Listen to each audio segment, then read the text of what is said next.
So, magandang maaga.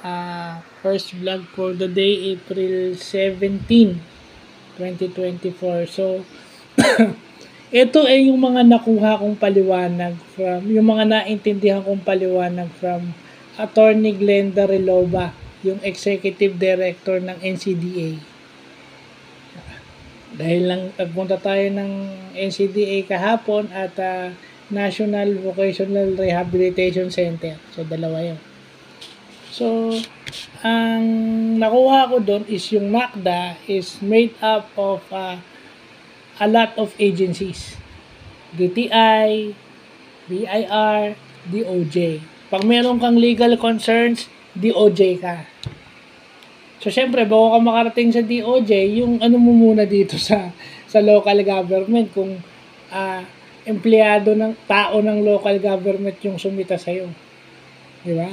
Tadaanan ka muna dito, may grievance committee yung mga empleyado ng City Hall dito.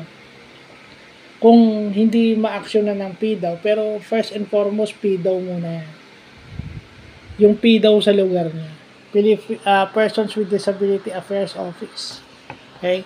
And then, pag meron kang yung hindi nagbibigay sa discount or hindi nagbibigay ng discount na 20% or 5% man yan, ano ka, DTI ka. Yan yung sinasabi nila. Kumbaga, yung NACDA is kinukulit lang, binababa lang ng NACDA yung complaint sa DOJ tsaka sa DTI. And to be exact, yung DTI, ang attached agency doon na nag-enforce ng mga laws is yung Fair Trade Enforcement Bureau o yung FTEB. Diba? Ibababa ng NACDA sa DTI, then sa DTI po-forward kay FTEB para ma-actionan. So, yun yung mga nakuha natin kay kasi yung si NACDA is parang lang siya, kumbaga parang taga-monitor lang siya, wala siyang power to implement those things. Diba? Kung sa DOJ, kung merong legal concerns, wala. No? Sila lang ay magbibigay sa DOJ. No? At kung merong social amelioration concern, yung ayuda, DSWD yan.